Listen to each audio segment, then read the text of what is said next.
నమస్తే నేను జ్యోతి తెలంగాణ ప్రతిబింబం సిరిసిల్ల వార్తా కదంబం A6 న్యూస్ కి స్వాగతం. షరియత్లో జోక్యం చేసుకోవద్దని మైనార్టీ మస్జిద్ కమిటీ సభ్యులు అన్నారు. షరియత్లో జోక్యం చేసుకోవద్దని మైనార్టీ మస్జిద్ కమిటీ సభ్యులు అన్నారు. ఈ సందర్భంగా ఏర్పాటు చేసిన సమావేశంలో వారు మాట్లాడుతూ యావత్ ప్రపంచంలో షరియత్ ప్రకారం ముస్లింలు నడుచుకోవటం ఆనవాయితీగా వస్తుందని, ఇప్పుడు దానికి వ్యతిరేకంగా ఎవరూ నడుచుకోకూడదని మైనార్టీ మస్జిద్ కమిటీ సభ్యులు అన్నారు. ఈ కార్యక్రమంలో ఎస్కే యూసఫ్, ఎండి సలీం, రాయల్ బాబా, మునీర్, సమీ మౌలానా, మోయిజ్ మౌలానా, యాసిన్ మౌలానా, చాంద్ పాషా, బాబా, జహంగీర్ తదితరులు పాల్గొన్నారు. निसा कुरान मजीद व मिन अहलिही व हकम मिन अहलिया कि जब मियाँ और बीवी में आपस में बन ना पाए और वो लोग आपस में एक दूसरे से किसी एक आदमी लड़की वालों के जानिब से बिठाओ और ये दोनों मिल जाए और इस तरह से लड़की और लड़के को आपस में मिलाने की कोशिश करें. फिर उसके बाद अल्लाह तबारक व तआला ने कभी नाहक की तरफदारी का हुक्म नहीं दिया, बल्कि हुजूर पाक अलैहिस्सलातु व तस्लीम ने हमें ये पैगाम दिया है कि जो हुकूमत ने हमारे मुस्लिम पर्सनल लॉ के इसमें मदाखलत करते हुए जो काम कर रही है वो पूरे हिंदुस्तान के मुसलमानों के दिलों को ठेस पहुंचाने के लिए कोशिश कर रही है. उस चीज़ को हम हरगिज़ नहीं होने देंगे, क्योंकि हमारे शरीयत हमारे कुरान हदीस के मुताबिक हमारा क़ानून रहेगा. ये कई हज़ारों साल से चलते हुए आ रहा है. हमारे मुस्लिम के लिए, हमारे मुसलमानों के लिए ये ज़रूरी है कि कुरान हदीस के मुताबिक हम ज़िंदगी बसर करेंगे. ये हुज़ूर सल्लल्लाहु अलैहि वसल्लम के कहने के यही अल्फाज है कि मुस्लिम लॉ पर्सनल में इसमें हुकूमत कुछ तब्दीली लाने के लिए कोशिश कर रही है. कोई एक चार लोग मिलकर कि हम अपील कर रहे हैं हमारे को, हम उसको इसमें मुस्लिम पर्सनल लॉ में हम कुछ चेंजेस लाने के लिए हम कोशिश कर रहे हैं बोलकर मालूम हुआ है. ये हरगिज़ हम बर्दाश्त नहीं करेंगे. इसके लिए हम जहाँ तक बोले वहाँ तक हम लड़ने के लिए तैयार है. अभी भी हुकूमत से हमारी अपील ये है कि इस फैसले को आप रोक दीजिए, क्योंकि करोड़ों मुसलमानों के बात ये की है कि हमारा पर्सनल लॉ कुरान हदीस के हिसाब से हमारे को रहे तो बेहतर होगा बोल के हमारे ख्वाहिश है. इसलिए हम यहाँ पर गंगा जमुना तहजीब के जैसा हिंदू मुस्लिम हम हर कौम वाले हम मिलजुल कर रहते हैं. अब खामखा एक इशू पैदा करके इसको लंबा चौड़ा करके जब हमारे दिलों को ठेस पहुँचाना ये अच्छी बात नहीं है. आप मैं या पूरे हमारे हुकूमत से, सेंट्रल हुकूमत से हम अपील कर रहे हैं कि इसको रोक दीजिए. ये एक हमारे मुसलमानों के जो भी है शरीयत के मुताबिक चले तो बेहतर होगा बोलकर हम ख्वाहिश कर रहे हैं. शुक्रिया. జరుగుతున్నటువంటి ముస్లింల పర్సనల్ లాలో జోక్యం చేసుకుంటున్నటువంటి కేంద్ర ప్రభుత్వానికి మా విన్నతి ఏంటంటే 1480 సంవత్సరాలకు పైగా ఒకే చట్టం మేము ఖురాన్ హదీస్ ప్రకారమే నడుచుకుంటున్నాం. దాని ప్రకారమే మా జీవనం కొనసాగిస్తున్నాం. ఇందులో ఇంతవరకు ఎన్నో ప్రభుత్వాలు వచ్చాయి, కానీ ఏ ప్రభుత్వం కూడా మా ముస్లిం పర్సనల్ లాలో జోక్యం చేసుకోలేదు.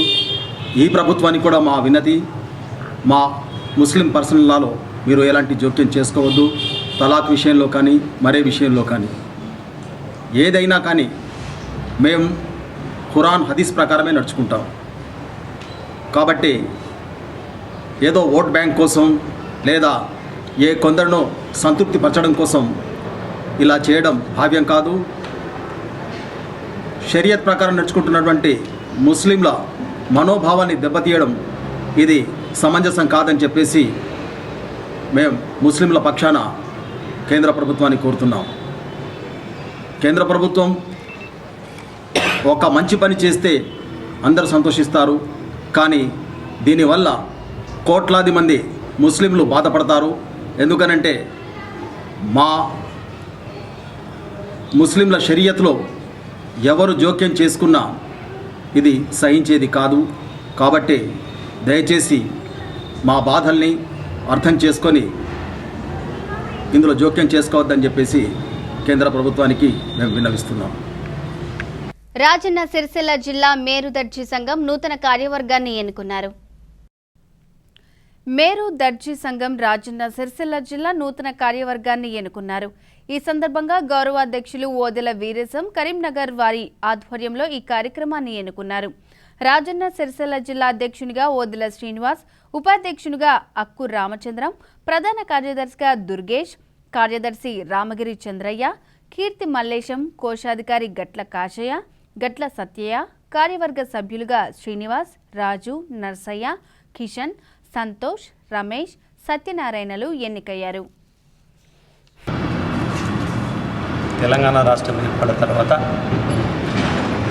కేసీఆర్ గారు నూతన జిల్లాలు ఏర్పాటు చేసిన సందర్భంగా వారికి మా మేరు సంఘం తరఫున ధన్యవాదాలు, కృతజ్ఞతలు తెలియజేసుకుంటూ, అదేవిధంగా ఈరోజు కరీంనగర్ నుండి సిరిసిల్ల రాజన్న జిల్లాగా ఏర్పడినటువంటి ఈ జిల్లాకు మేరు సంఘ అధ్యక్షునిగా ఏకగ్రీవంగా శ్రీ జిల్లాల ఇన్ఛార్జ్ గౌరవనీయులు పెద్దలు ఓదెల వీరేశం గారు నాపై అపార నమ్మకం పెట్టుకొని సంఘ అభివృద్ధికి పాటుపడదనే ఆలోచనతో పెద్దలు నన్ను నియమించినందుకు వారికి మరొక్క మారు కృతజ్ఞతలు, ధన్యవాదాలు తెలియజేసుకుంటూ, ఈరోజు జిల్లా అధ్యక్షునిగా ఎన్నిక కాబడినందువల్ల జిల్లా 13 మండలాల గ్రామాల మేరు సంఘ పెద్దలకు అందరికీ మరొకసారి నా ధన్యవాదాలు, కృతజ్ఞతలు తెలియజేసుకుంటూ, ఈరోజు కేటీఆర్ గారు వారు కూడా చెప్పడం వల్ల నాకు ఈ గుర్తింపు రావడం వల్ల వేములవాడ నుండి పెద్దలు అనుభవశాలి శ్రీ దుర్గేష్ గారు ప్రధాన కార్యదర్శిగా, అదేవిధంగా ముస్తాబాద్ నుండి గట్ల సత్తయ్య గారు, రామగిరి చంద్రయ్య గారు, అక్కు రామచంద్రం గారు, ఇల్లంతకుంట నుండి కీర్తి మల్లేశం గారు, అభివృద్ధి కొరకు మా మేర సంఘం, మా మేర కులస్తులు వృత్తి బాగా హీనమైన పరిస్థితిలో ఏర్పడ్డది, కుంటుపడిపోయింది. మొత్తము ఇట్లా ఈరోజు జీవనోపాధి కరువు అయిపోయింది. కూలీ పని చేసుకొని బతక పరిస్థితికి వచ్చింది. ఈ రెడీమేడ్ వ్యవస్థ డెవలప్ అయింది కాబట్టి మొత్తం వృత్తి అంతా అంతరించిపోయింది.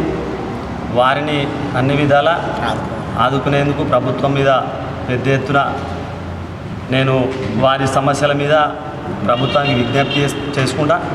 అదేవిధంగా ప్రధానమైన డిమాండ్ ఈరోజు నాకు ఈ అవకాశం ఇచ్చినందువల్ల ఏదైతే చేనేత కార్మికులకు ఈరోజు వృద్ధాప్య పెన్షన్ 50 సంవత్సరాలకే వారికి ఎలా కల్పిస్తున్నారో, అయితే గౌడ కులస్తులకు ఏదైతే 50 సంవత్సరాలకే వారికి కూడా 50 సంవత్సరాల లోపే పెన్షన్ కల్పిస్తున్నారో, అదేవిధంగా మా కులస్తులకు అందరికీ, అర్హులందరికీ 50 సంవత్సరాల లోపు వారికి ఖచ్చితంగా పెన్షన్ వర్తింపజేసేటట్టు ప్రభుత్వము మీద నేను అతి త్వరలో ప్రణాళిక తయారు చేసుకొని ప్రభుత్వానికి నేను కలిసి గౌరవ మంత్రివర్యులు కేటీఆర్కి కూడా కలిసి విజ్ఞప్తి చేస్తున్నా. వారి సమస్యల మీద మంత్రివర్యులు స్పందిస్తారని నేను ఆశాభావాన్ని వ్యక్తం చేస్తూ ఈ గంభీరావుపేట మండలం ముస్తఫా నగర్ గ్రామ పంచాయతీ పనులపై డిపిఓ శేఖర్ తనిఖీ నిర్వహించారు. గంభీరావుపేట మండలం ముస్తఫా నగర్ గ్రామ పంచాయతీ పనులపై డిపిఓ శేఖర్ తనిఖీలు చేపట్టారు. ఈ సందర్భంగా ఏర్పాటు చేసిన సమావేశంలో మండల పరిధిలోని గ్రామ పంచాయతీ పనులపై వివరాలను అడిగి తెలుసుకున్నారు. గ్రామ పంచాయతీ సంబంధించిన ఉద్యోగులు పనులను పూర్తి చేయడం లేదని, వారిపై విచారణ జరిపి చర్యలు తీసుకోవాలని వార్డు సభ్యులు ఆరోపించారు. డిపిఓ శేఖర్ మాట్లాడుతూ విచారణను పూర్తి స్థాయిలో చేపట్టి వారిపై చర్యలు తీసుకుంటామని తెలిపారు. ఈ కార్యక్రమంలో ఎంపీటీసీలు కాదెల్, కమలాకర్ రెడ్డి, వార్డు సభ్యులు, గ్రామ పంచాయతీ సిబ్బంది పాల్గొన్నారు.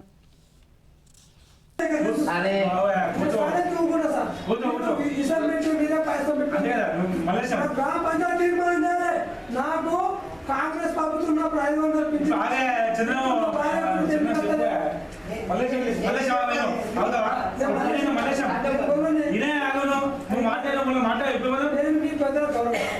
నువ్వు అట్లా మాట్లాడిన వాళ్ళు మాట్లాడినా సర్పంచ్ మాట్లాడా డీకోసప్ మాట్లాడినా అయ్యో మాట్లాడినా అవు మళ్ళీ మీరు స్వామి కావాలి లేదా బాబు చంద్రం చంద్రం ఎక్కడ బాబు ఇప్పుడు 1345 అంటే 13 పట్టణ సంవత్సరం అప్లై తీసుకుంటే నెక్స్ట్ మంత్ వస్తావు ఇప్పుడు అప్లై చేస్తే మీకు వాటర్ ఫండ్ చేయగలుగుతారు. ఇంకా గ్రామ పంచాయతీ జనరల్ ఫండ్ 0 ఉంది. గ్రామ పంచాయతీ జనరల్ ఫండ్ 1340 జమ అయినాక నేను వాటర్ ఫండ్ చేసేందుకు ఏవో గారు నేను మా సర్పంచ్ గారు ప్లాన్లో ఆన్లైన్లో ఎంట్రీ చేయాలి. ఈ అమౌంట్ ఇంకా ఇప్పుడు మన జిల్లా అన్ని జిల్లాలో ఇంత పెద్ద గ్రామ పంచాయతీ రూపాయి లేదా? ఇంత జనరల్ ఫండ్ అయితే 13 ఫైనాన్స్ 14 ఫైనాన్స్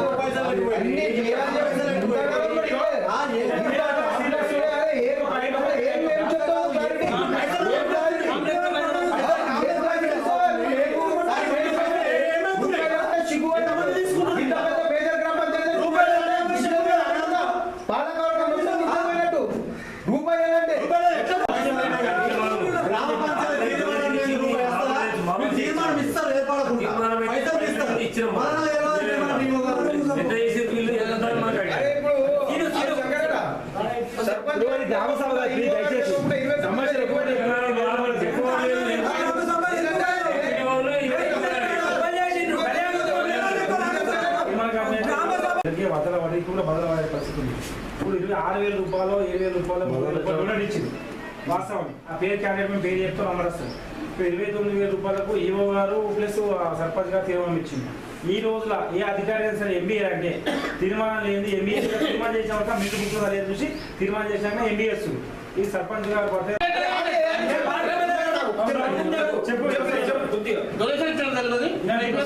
తీర్మానం రాయించినాక అండర్ చేయగారు ఎంబీ అయితే ఎంబీ ప్రకారం ఇచ్చేసాం అంతే.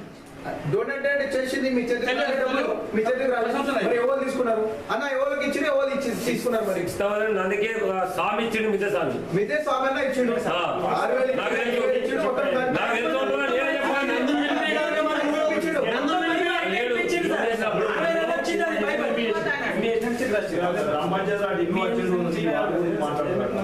కమ్మని వాళ్ళు ఉంటే ఇప్పుడు 6,000 తీసుకుని కావచ్చు రికార్డులా అట్లా ఏమన్నా ఉందా? పైప్ వచ్చింది పైప్ సార్ పైప్ నడుస్తుంది కదా సార్.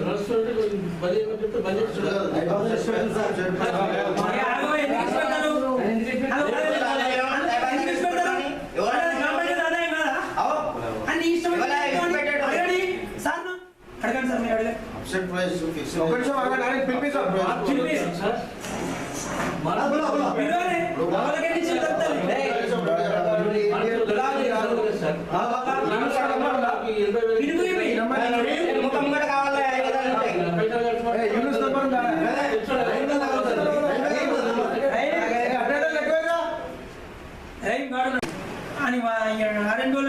రోజులు గ్రామ పంచాయతీ 2 ఇల్లు తీయకపోవడం వల్ల తీసిన వాళ్ళు మా ఇళ్ళ మీదకి వస్తారు. ఎందుకంటే అందరు రోడ్ వైండింగ్ అయింది. ఒక ఇద్దరు వాళ్ళ లీడర్లా ఏందనే తర్వాత విషయం. తీస్తే అందరు తీయాలి. వాళ్ళు కేవలం దగ్గర వ్యక్తులు అవుతా వాళ్ళు ఇళ్ళ ఉండడం లేదు. దానివల్ల ఇబ్బంది అవుతుంది. జనాలు మా దగ్గరకు వస్తుంది. ఉన్నాయి తీసేయమని ఇమీడియట్లీ 36 ఫీట్ల రోడ్ సార్. గ్రామసభ తీర్మానం ఉంది. 24 ఫీట్ల సీసీ 3 ఫీట్లు డ్రైనేజ్ శాంక్షన్ ఉంది. అవి ఆల్రెడీ పని స్టార్ట్ చేయడం కాంట్రాక్టర్ రెడీ ఉన్నాడు. అక్కడ అడ్డం పడ్డారు. కాళ్ళు ఇరిగిన దాఖలాలు కూడా ఉన్నాయి. ఒక జాగ్రత్త 2 ఇల్లు రోడ్ వైండింగ్ చేయాలి. మా గ్రామ పంచాయతీ సిబ్బంది చేయాలి సార్.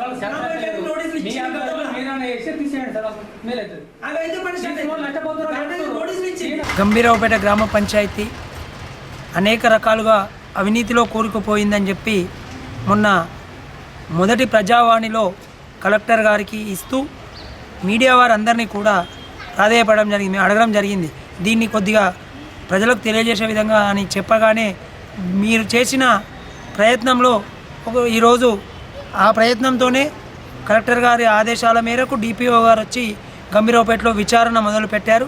అందులో కొన్ని అవకతవకలు బయటపడ్డాయి. ఇంకా కూడా పూర్తిగా ఈ గ్రామ పంచాయతీలో అవినీతి జరిగింది అనేది అతడు తెలుసుకోవడం జరిగింది.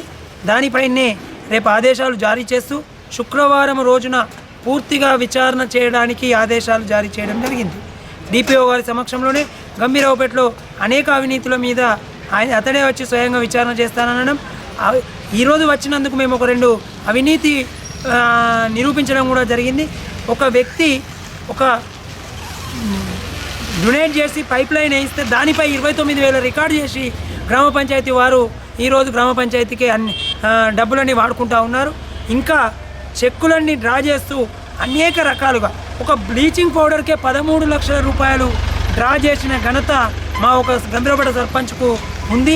దీనిపై ఇంకా అనేక రకాలుగా, అదే కాదు అక్రమ ఇళ్ల నిర్మాణాలలో 2 ఇళ్ళు కట్టుకున్న వారికి 6,000 తీసుకోవడం, 6 రూములు కట్టిన వారికి 3,000 తీసుకోవడం, 2 రూములు కట్టిన వాళ్ళకి తక్కువ ఎక్కువ, ఇట్లా అనేక రకాలుగా మోసం చేస్తూ ఉన్నారు. వీటిపై మేము ఫిర్యాదు చేసినందుకు మీ యొక్క కృషితో ఈరోజు మంచి స్పందన రావడం జరిగింది. అందుకని A6 వారు కానీ ఇంకా మిగతా మీడియా వాళ్ళకు కానీ నేను ధన్యవాదాలు తెలుపుతా ఉన్నాను. మీరు ఈ విధంగా ప్రయత్నం చేస్తే ఖచ్చితంగా రాజన్న సిరిసిల్ల జిల్లా ఒక అవినీతి రహిత జిల్లా మార్చడానికి మీ వంతు కృషి చేసినట్టయితే కేటీఆర్ గారి లక్ష్యం నెరవేరుతుందని చెప్పి దయచేసి దీనికి అందరికీ మీరు సహకరించినందుకు ధన్యవాదాలు తెలియజేస్తాను. రాజన్న సిరిసిల్ల జిల్లా డీసీసీ అధ్యక్షునిగా నాగుల సత్యనారాయణ గౌడ్ను ఎన్నుకోవాలని జిల్లా కాంగ్రెస్ నాయకులు నిర్ణయించారు. నూతనంగా ఏర్పడిన రాజన్న సిరిసిల్ల జిల్లాకు డీసీసీ అధ్యక్షునిగా కాంగ్రెస్ సీనియర్ నాయకులు నాగుల సత్యనారాయణ గౌడ్ను నియమించాలని జిల్లా కాంగ్రెస్ నాయకులు నిర్ణయించారు. ఈ సందర్భంగా కాంగ్రెస్ కార్యాలయంలో ఏర్పాటు చేసిన సమావేశంలో వారు మాట్లాడుతూ నాగుల సత్యనారాయణ గౌడ్ కాంగ్రెస్ పార్టీకి చేసిన సేవలను మరవకుండా ఆయన సేవలను పార్టీ వినియోగించుకోవాలన్నారు.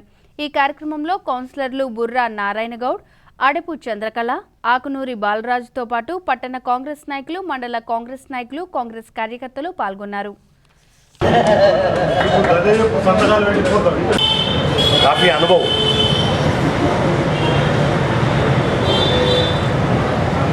కాంగ్రెస్ పార్టీలో ఉంటానని చెప్పి ఆనాడు మేమున్నాం, మేమున్నాం.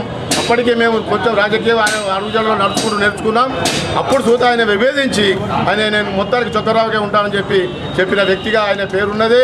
ఇప్పటి వరకు ఈనాడు కొత్త నాయకత్వం, ఆనాడు నుండి చొక్కారావు నరసింహరావు నాయకత్వం నుండి ఈనాడు శ్రీధర్బాబు నాయకత్వం వరకు పదవి ఆశించి ఇవాళ నాకు పదవి ఇస్తేనే పార్టీలో ఉంటా, పదవి లేకపోతే ఉండా అని ఏనాడు అనకుండా ఇప్పటి వరకు 2016 వరకు సుధా అధికారంలో ఉన్నా లేకున్నా కాంగ్రెస్ పార్టీగా నేతగా పేరున్న వ్యక్తిగా సిరిసిల్లాలో వస్తే ముఖ్యంగా నాగుల సత్యనారాయణ ఇల్లు అంటే సెకండ్ గాంధీ భవన్గా అక్కడ రుద్రశేఖర్ అనేది ఇక్కడ బస్టాండ్లో నాగుల సత్యనారాయణ ఇల్లుగా అందరూ అనుకునే విధంగా సిరిసిల్ల తాలూకా మొత్తంలో లెవెల్లో ఉన్న వ్యక్తి.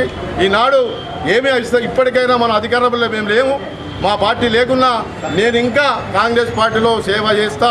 మీ అందరి సహకారం ఉంటే నేను ముందుకొచ్చి మన బీసీ ఎస్సీ మైనార్టీ వర్గాల తరఫున నేను అందరికీ ఒక బీసీ నాయకునిగా నాకు జిల్లా డీసీ అధ్యక్ష పదవి నేను ఉంటానని చెప్పి అందరి అభిప్రాయం తెలుసుకొని ఆయన ముందుండి ఈనాడు అధిష్టాన వర్గానికి మేమంతా కలిసి ఉత్తమ్ కుమార్ రెడ్డి పీసీ అధ్యక్షుడు, బట్టి విక్రమార్క వర్కింగ్ ప్రెసిడెంట్ గారికి, మళ్ళీ మా జిల్లా నాయకులకు మా శ్రీధర్ బాబు కానీ, పొన్నం ప్రభాకర్ కానీ, సిఎల్పి ఉపనేత జీవన్ రెడ్డి గారు కానీ వారందరినీ సంప్రదించి మేమందరం పోయి ఈ తీర్మానం చేసుకొని మేము ఇంకా మండల లెవెల్ కానీ, ఎమ్లాడ కానీ, నియోజకవర్గాలు కానీ 9 మండలాలు మనకు ఉన్నాయి కాబట్టి సుపరిచితుడు. ఈ 9 మండలాలు ఆయన సెస్ చైర్మన్గా బాధ్యత చేపట్టినప్పటి నుండి 9 మండలాల్లో ఆయన పేరు నాగుల సత్యనారాయణ అంటే ఒక సిన్సియర్ కార్యకర్తగా పేరు పొందిన వ్యక్తి కాబట్టి ఈ 9 మండలాలకు మనకు ఒక జిల్లాగా ఏర్పడినందుకు ఇవాళ ఎంతో గర్వపడుతున్నాం. అందరికీ పరిచయాలు సుపరిచితులు కాబట్టి అందరి కులాలతోటి కానీ మతందరితోటి మంచి పేరు ఉన్న వ్యక్తిగా తెచ్చుకొని మేమందరం కలిసి ఈ 9 మండలాల మన నియోజకవర్గాల స్థాయిగా ఉండి మేము అధిష్టాన వర్గానికి మాకు బీసీ నాయకుడిగా మాకు ఎన్ని అవకాశాలు మీరు ఇప్పటి వరకు ఇందరికో టికెట్లు ఇచ్చినా మేము ఇంతవరకు అందరం ఏనాడు ఏది ఆశించలేదు కాబట్టి మేమందరం కలిసి ఏకగ్రీవంగా మేము అందరం కలిసిపోయి సత్యనారాయణ గారికి డీసీసీ అధ్యక్ష పదవి కావాలని మేము ఏకగ్రీవంగా అనుకొని పోతామని చెప్తున్నాం. జిల్లా అధ్యక్షుడిగా మన నావల సత్యనారాయణ గారిని ఏకగ్రీవంగా ఎన్నుకోవడానికి మేమందరము తీర్మానం చేసినాం కాబట్టి ఆయనకే తప్పకుండా ఈ రాజన్న జిల్లా సిరిసిల్లకు అధ్యక్ష పదవికి ఇవ్వాలని చెప్పి ఉత్తమ్ కుమార్ గారిని కానీ ఇంకా లీడర్స్ శ్రీధర్ బాబు కానీ ఎంపీ పొన్నం ప్రభాకర్ మాజీ ఎంపీ పొన్నం ప్రభాకర్ గారిని కూడా మేమందరం కలిసి అందరము ఉమ్మడిగా పోయి మరి నావల సత్యనారాయణ గారికి అధ్యక్ష పదవి ఇవ్వాలని చెప్పి ఏకగ్రీవం తీర్మానం చేసినప్పుడు అందరం ఒప్పుకొని అందరం కలిసిపోయి రాజన్న జిల్లా అధ్యక్ష పదవి మొట్టమొదటిగా నావల సత్యనారాయణకు రావాలని చెప్పి ఏర్పడినటువంటి రాజన్న సిరిసిల్ల జిల్లాకు గౌరవనీయులు సీనియర్ కాంగ్రెస్ నాయకులు పెద్దలు నాగుల సత్యనారాయణ గౌడ్ గారి జిల్లా కాంగ్రెస్ పార్టీ అధ్యక్ష పదవి ఇవ్వాలని ఒక ముఖ్య ఉద్దేశంతో పట్టణ కాంగ్రెస్ పట్టణ మున్సిపల్ కౌన్సిలర్లు మండలానికి సంబంధించినటువంటి ముఖ్య నాయకులందరం కూడా ఈ చోట ఒక మీటింగ్ ఏర్పాటు చేసుకొని నాగుల సత్యనారాయణ గౌడ్ గారి జిల్లా అధ్యక్ష పదవిని కట్టబెట్టాలని చెప్పి మేమందరము మీ ద్వారా రాజన్న సిరిసిల్ల జిల్లా ప్రజలందరికీ తెలియజేస్తూ ఈ యొక్క ఉద్దేశాన్ని రేపు కానీ ఎల్లుండి కానీ నగరానికి వెళ్ళి మా టీపీసీసీ అధ్యక్షునికి వివరించి ఒక బీసీ నాయకుడిగా గత 40 సంవత్సరాల నుండి సంజయ్ గాంధీ యువజన కాంగ్రెస్ అధ్యక్షుని కాలం నుండి నేటి వరకు ఏ పార్టీ పదవి నామినేటెడ్ పదవులు ఆశించకుండా పార్టీకి కంకణబద్ధులై పార్టీకి కట్టుబడి ఉండి పనిచేస్తున్నటువంటి మా అన్నగారు ఆయనకు జిల్లా కాంగ్రెస్ పార్టీ పదవి ఇవ్వాలనేటువంటి ఒక ముఖ్య ఉద్దేశంతో అందరం కూడా ఎలాంటి విభేదాలు లేకుండా ఏకాభిప్రాయంతో అన్నగారి అభ్యర్థిత్వాన్ని అన్నగారి డీసీసీ అధ్యక్ష పదవిని కట్టబెట్టాలని చెప్పి మీ ద్వారా ప్రజలకు తెలియజేస్తూ ఏర్పడ్డ తరుణంలో మరి డీసీసీ ప్రెసిడెంట్గా మరి పెద్దలు సీనియర్ నాయకులు నాగుల సత్యనారాయణ గారు ఉన్నారు. మరి వారిని మేమందరం అన్ని మండలాలలో సిరిసిల్ల టౌన్ కౌన్సిలర్స్ కానీ అందరు నాయకులు కానీ అందరం కలిసి ఏకగ్రీవంగా ఎన్నుకొని రేపు మరి గాంధీ భవన్కి వెళ్ళి ఉత్తమ్ కుమార్ రెడ్డి గారిని కలిసి మరి ఏకగ్రీవంగా మరి నాగుల సత్యనారాయణను డీసీసీ ప్రెసిడెంట్గా చేయాలని మా అందరి ఉద్దేశం తెలుపుకుంటూ మరి మా అందరిలో తాను చాలా రోజుల నుంచి సీనియర్గా ఇక్కడ ఉన్న వారిలో అందరికంటే పెద్ద వ్యక్తిగా మేము గౌరవించి వారిని ఏకగ్రీవంగా ఎన్నుకున్నాము. మరి ఉత్తమ్ కుమార్ రెడ్డి గారు కూడా మరి సానుకూలంగా స్పందిస్తారని ఆశిస్తూ తప్పకుండా నాగుల సత్యనారాయణ గారు డీసీసీ ప్రెసిడెంట్ కావాలని కోరుకుంటూ సెలవు తీసుకున్నారు. ఇల్లంతకుంట మండలం సిఈఎస్ఎస్ డైరెక్టర్ యూత్ కూరి రమణారెడ్డిని కలెక్టర్ కృష్ణ భాస్కర్ సత్కరించారు. బోటిమీది పల్లెలో ఇప్పటి వరకు కూడా వీధి దీపాలు లేక ప్రజలు చాలా ఇబ్బంది పడుతున్నారు. ఈ విషయాన్ని ఈసీఎస్ఎస్ డైరెక్టర్ యూత్కురి రమణారెడ్డికి గ్రామ ప్రజలు విన్నవించగా అందుకు సానుకూలంగా స్పందించి రోడ్డు పక్కన విద్యుత్ స్తంభాలు ఏర్పాటు చేసి విద్యుత్ సరఫరా కల్పించి వారికి సహకరించారు.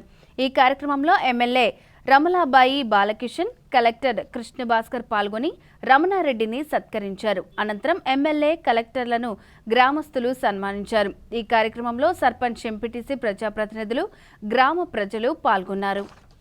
ఇక ఇవి A6 వార్తా విశేషాలు. మరో బులెటిన్లో మళ్ళీ కలుద్దాం. నమస్తే.